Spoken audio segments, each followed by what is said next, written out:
रूस ने यूक्रेन के कुछ शहरों पर कब्जे का दावा तो किया है, लेकिन कीव और खार्किव जैसे बड़े शहर अभी रशियन आर्मी की पहुंच में नहीं आ पाए हैं। वहीं यूक्रेन भी रशिया को जबरदस्त नुकसान पहुंचाने का दावा तो कर रहा है, लेकिन जिस तरह रशियन आर्मी के लगातार आगे बढ़ने की तस्वीरें आ रही हैं, उससे यूक्रेन के दावों पर भी सवाल उठ रहे हैं। आज हम आपको बताएंगे कि जंग के इन 10 दिनों में अब तक किसका पलड़ा भारी रहा।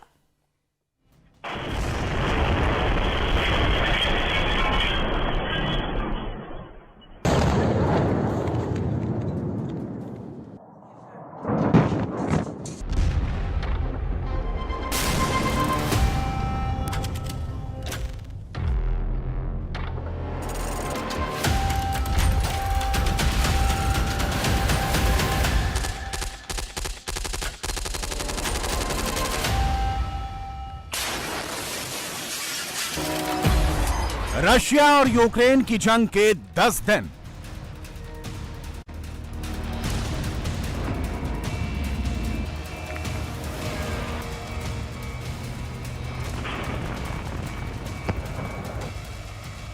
यूक्रेन कितना हुआ आउट, रशिया कितना हुआ इन।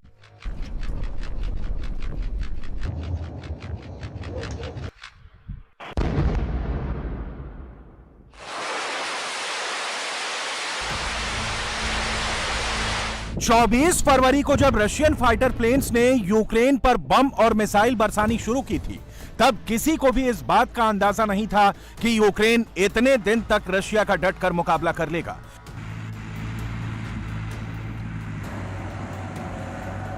मिलिट्री फायर पावर में रशिया के सामने यूक्रेन कहीं नहीं ठहरता, फिर चाहे वो एयरफोर्स हो, ग्राउंड फोर्स या फिर नेवल फोर्स। न्यूक्लियर हथियार तो यूक्रेन के पास है ही नहीं। इसके बावजूद यूक्रेन ना सिर्फ रशिया को कड़ी टक्कर दे रहा है, बल्कि उसे जबरदस्त नुकसान भी पहुंचाया है। आज ही यूक्रेनियन फोर्स ने राजधानी कीव के पास रशिया के एक अटैक हेलीकॉप्टर को मार गिराया।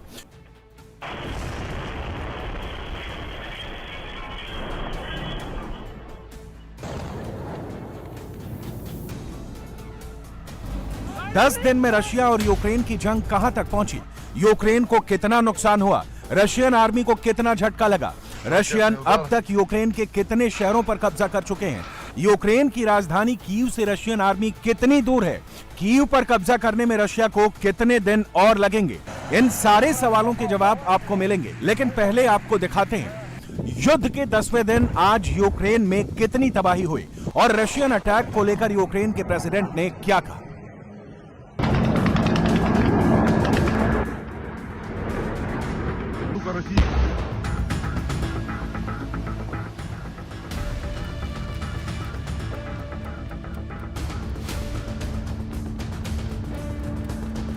युद्ध के 10वें दिन आज रशिया ने जिस तरह यूक्रेन के अलग अलग शहरों में बम बरसाए, उससे साफ है कि रूस अब इस युद्ध को ज्यादा लंबा नहीं खींचने देना चाहता।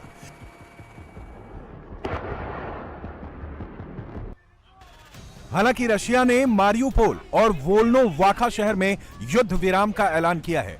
इन शहरों में सीज फायर इसलिए किया गया है क्योंकि ह्यूमैनिटेरियन कॉरिडोर से यूक्रेन के आम नागरिक सुरक्षित ठिकानों पर जा सकें। रशिया का आरोप है कि यूक्रेन अपने आम नागरिकों को ढाल बना रहा है, जिससे रशियन आर्मी उन इलाकों में अटैक न कर सके। ह्यूमैनिटेरियन कॉरिडोर इसलिए दिया गया क्योंकि सिविलियंस इन इलाकों से निकल सकें और इसके बाद रशिया ऑल आउट अटैक करेगा।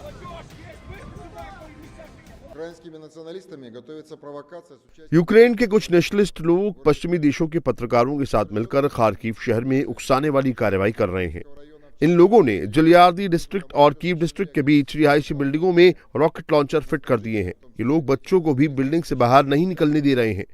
अब इन रॉकेट लॉन्चर्स से रशियन आर्मी पर अटैक करने की तैयारी हो रही है। इनकी कोशिश ये है कि रशियन आर्मी भी इन पर पलटवार करे। रिहायशी बिल्डिंगों में कैमरे भी फिट किए गए हैं, क्योंकि अगर यूक्रेन के रॉकेट हमले का रशियन आर्मी जवाब देती है तो रिहायशी बिल्डिंगों में भी बम गिरेंगे। इससे होने वाले नुकसान को यहाँ लगे कैमरे शूट कर लेंगे और फिर उस फुटेज को वेस्टर्न कंट्रीज के न्यूज चैनल्स में दिखाकर रशिया की इमेज खराब करने की कोशिश की जाएगी।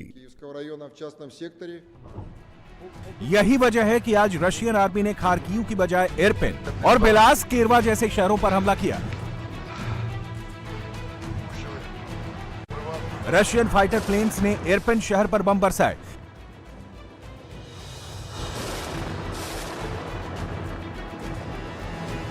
इरपिन शहर में स्थित स्ट्रेट जिन इंपॉर्टेंस के एक ब्रिज को भी रशियन आर्मी ने उड़ा दिया।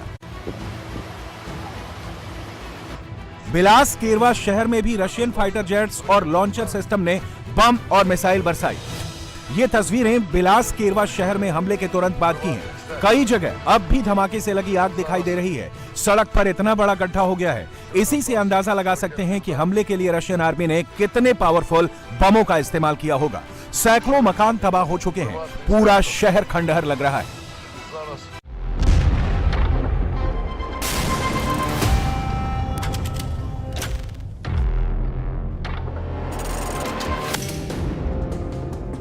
चेरनीहिव शहर में भी रशियन एयरफोर्स ने जमकर बमबारी की है, जिससे इस शहर के फ्यूल टैंक और कुछ महत्वपूर्ण इमारतों को काफी नुकसान पहुंचा।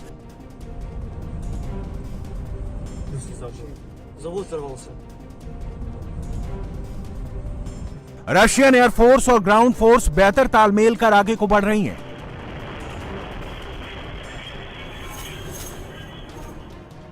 रशियन एयरफोर्स के फाइटर प्लेन बम और मिसाइल बरसाकर यूक्रेन की सेना के प्रतिरोध को खत्म कर रहे हैं और ग्राउंड फोर्स अपने टैंक्स को लेकर आगे बढ़ रही है। ये जो रूसी टैंकों का काफिला देख रहे हैं, वो चेरनीहिव शहर से कीव की तरफ बढ़ रहा है। रशिया के दर्जनों टैंक तो राजधानी कीव की तरफ तेजी से बढ़ रहे हैं।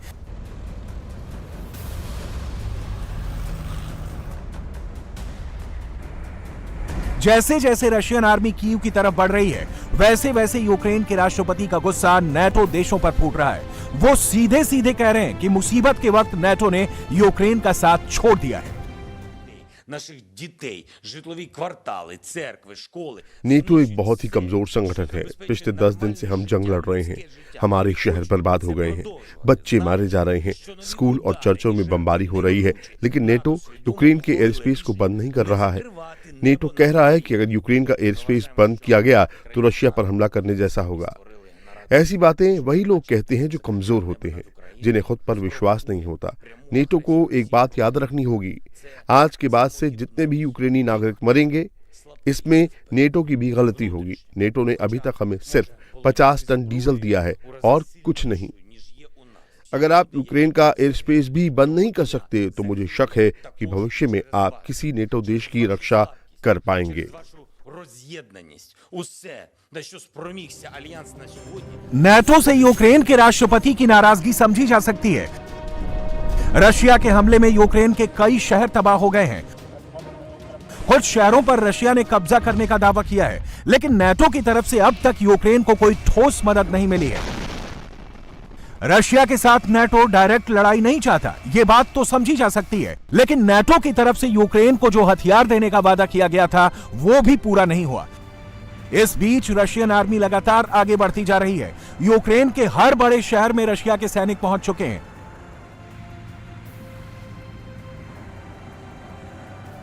लेकिन निर्णायक तौर पर कब्जा अब तक किसी शहर में नहीं हुआ। हालांकि रशिया का दावा है कि उसने खेरसोन और मारियुपोल शहर पर कब्जा कर लिया है। रशियन मीडिया ने तो मेलिटोपोल शहर पर भी रूस के कब्जे का दावा किया है, लेकिन इंडिपेंडेंट तौर पर अभी तक इसकी पुष्टि नहीं हो सकी है। इसके अलावा खार्किव, इरपिन और चेरनीहिव शहर पर भी रशियन आर्मी अपनी पकड़ मजबूत कर चुकी है। यूक्रेन की राजधानी कीव से भी रशिया का काफिला चंद किलोमीटर की दूरी पर है।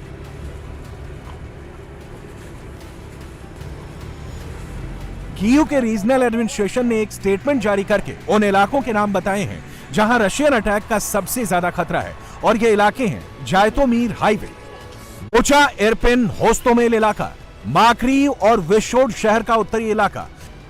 कीव प्रशासन की तरफ से जारी इस स्टेटमेंट से ही यह साफ हो गया है कि रशियन आर्मी कीव के कितने करीब पहुंच गई है।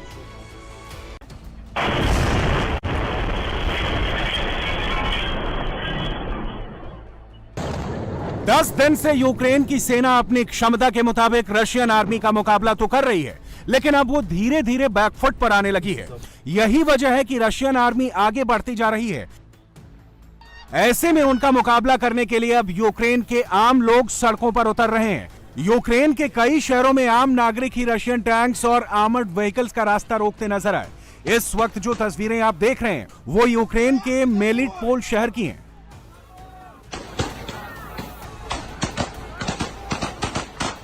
यहाँ कुछ लोग रशियन सैनिकों के सामने आ गए और उनके खिलाफ नारेबाजी करने लगे। इनको डराने के लिए रशियन सैनिकों ने हवाई फायरिंग की।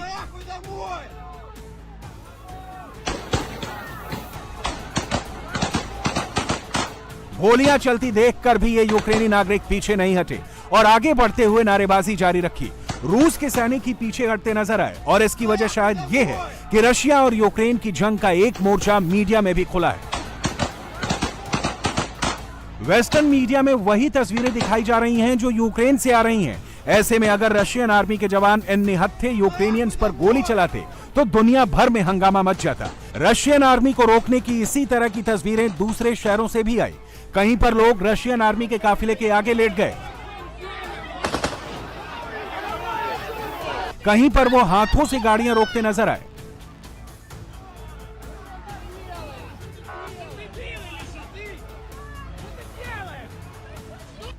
खास बात यह है कि रूस के सैनिकों ने कहीं भी आम लोगों पर गोलियां नहीं चलाई। अपने आम नागरिकों के इन तस्वीरों को देखकर यूक्रेन के राष्ट्रपति जेलेंस्की की भी हिम्मत बढ़ी है। जेलेंस्की दावा कर रहे हैं कि वो अभी से ये प्लानिंग करने लगे हैं कि युद्ध जीतने के बाद यूक्रेन का पुनर्निर्माण कैसे करना है। जो लोग युद्ध से बचने के लिए पोलैंड, रोमानिया, स्लोवाकिया और दूसरे देशों में गए हैं, मुझे उम्मीद है कि जल्द ही हम इस हालात में होंगे कि उन्हें कह सके वापस घर आ जाओ। अब यहाँ कोई खतरा नहीं है। जिस देश के निहत्थे लोग दुश्मन के टैंकों को, गाड़ियों को अपने हाथ से रोक दे रहे हैं, उनसे कोई नहीं जीत सकता।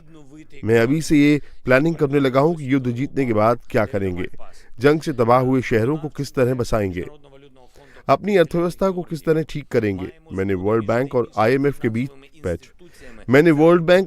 के चीफ से बात की है। वो लोग हमें यूक्रेन के पुनर्निर्माण के लिए $331 मिलियन की मदद देने को तैयार हैं।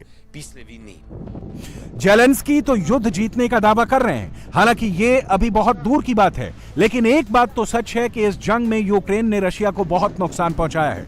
अगर यूक्रेन के दावों पर यकीन करें तो उसका कहना है कि युद्ध में यूक्रेन ने अब तक रशिया के 10,000 से ज्यादा सैनिकों को मार गिराया है। इसके अलावा यूक्रेन का दावा है कि उसने रूस के 269 टैंक, 945 आर्म्ड पर्सनल कैरियर, 105 तोप, 50 multiple rocket launch system, 19 air defence system, 39 plane, 40 helicopter, 409 automotive technology, 2 ship और मोटर बोट्स, 60 टैंक और 3 अनमैन्ड एयरक्राफ्ट मार गिराए हैं। यूक्रेन के इन दावों में कितना दम है, इसकी पुष्टि तो नहीं हो सकी है, लेकिन इतना तो तय है कि रूस को नुकसान हुआ है। आज रूस की एक सीनेटर ने भी ये बात कबूल की।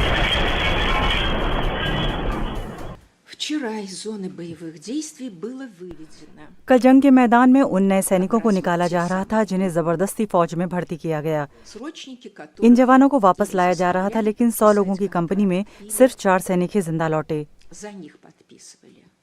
मैंने इस बारे में जानकारी मांगी तो नहीं दी गई। इस सेनेटर के दावों पर तो रशियन डिफेंस मिनिस्ट्री की तरफ से कुछ नहीं कहा गया। रशिया ने 3 दिन पहले यानी बुधवार को यूक्रेन में मारे गए रूस के सैनिकों को लेकर जानकारी दी थी। तब रशिया डिफेंस मिनिस्ट्री ने कहा था कि उनके 498 सैनिक मारे गए हैं, लेकिन ये 3 दिन पहले की बात है। रूस भी अपनी तरफ से दावा कर रहा है कि उसने यूक्रेन को भारी नुकसान पहुंचाया है। रूस की तरफ से आज एक नया वीडियो जारी किया गया जिसमें यूक्रेन के टैंक और दूसरी बख्तरबंद गाड़ियां तबाह हुई दिख रही हैं। यानी नुकसान तो दोनों तरफ को हुआ है, लेकिन अभी तक निर्णायक बढ़त किसी को नहीं मिली है। जंग को 10 दिन हो गए और किसी को नहीं पता कि ये युद्ध कब तक चलेगा। इंडिया टीवी हर वक्त हर जगह डाउनलोड करने के लिए सर्च करें India TV news Google play store या ऐप स्टोर पर।